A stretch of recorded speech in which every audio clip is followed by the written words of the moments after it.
Hi everyone, welcome to Tamil Nadu Nexon Owners Club. This is our first ever talk video. The Nexon EV is the hottest and the highest selling EV in the market. N. Chandrasekaran, the chairman of Tata Group, owns one too. So, the big question is, should you buy one? Be with us for the next 6 minutes and we'll give you an idea whether the Nexon EV is for you or not. We assure you, the answer isn't diplomatic or tactical. The pros of the Nexon EV are, the Nexon EV is a clean green vehicle. You would never need to stop at a fuel station. You could recharge your EV at home, unlike a petrol, diesel, CNG or an LPG car. Cost of running is low compared to fossil fuel cars. It's a silent SUV and you can even call it a stealth car. It's the most affordable EV in the market today at around 17 lakhs on road.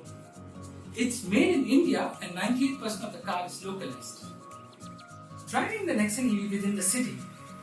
You should be constantly charging your car to keep it at 100% charge. If there is no charge and there is an emergency, you can't use your EV.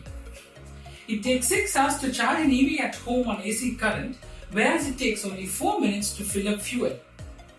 If you are stuck in an unexpected traffic jam, using AC and headlights would eat up your battery and you might lose charge before reaching home. Practical usage in frequent run situations like wedding, death, pregnancy, medical emergency is questionable. You would need to make frequent errand trips but your EV would run out of charge before your errands do. One tank of diesel and petrol will easily see you through the emergency, and even if you need to fill up again, it won't take you more than 4 minutes to fill up fuel. Touring with your EV. India is still a power deficit nation and not a power surplus nation like the Western countries. There are parts of India where there is no 24/7 availability of power yet.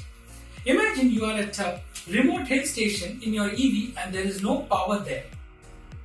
Availability of charging stations on highways are practically nil as of today, and there is still a long way to go for petrol pumps to allow charging even if one is ready to pay. Even if you manage to make a short trip, whether your destination host like a resort, hotel or a lodge would allow usage of their electricity, albeit chargeable, is still questionable. Real world mileage of the Nexon is around 200 kilometers at best at a single charge. Your EV at home.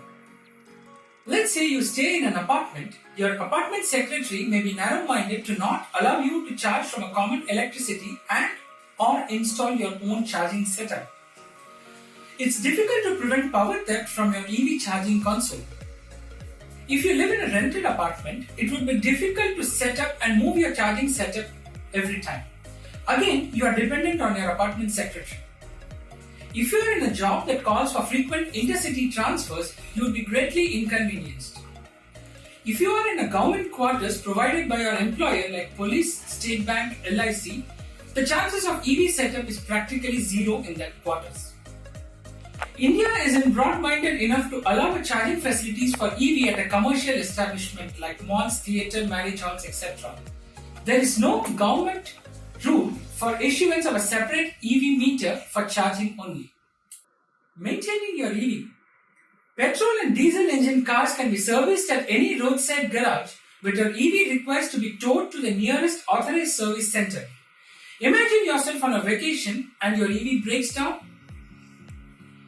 EV is new, so you would need to get everything replaced at the authorized service center, as the authorized service center won't replace anything. Aftermarket garages aren't equipped to handle EVs yet. Replacing the battery and drivetrain would cost you a bomb after the warranty period is over. I'll give you some points to ponder now. It takes about 30 units of electricity to charge your Nexon, which gives a range of approximately 200 kilometers. At least in Tamil Nadu, current consumption beyond certain units increases the price per unit and you'll be paying a higher electricity bill. Builders constructing new apartments nowadays are offering the charging infrastructure in your parking, but 1 meter is common across all the slots of parking.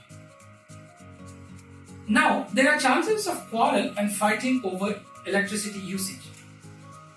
A doctor from Kerala has installed a solar setup at home and practically gets free electricity to charge his EV.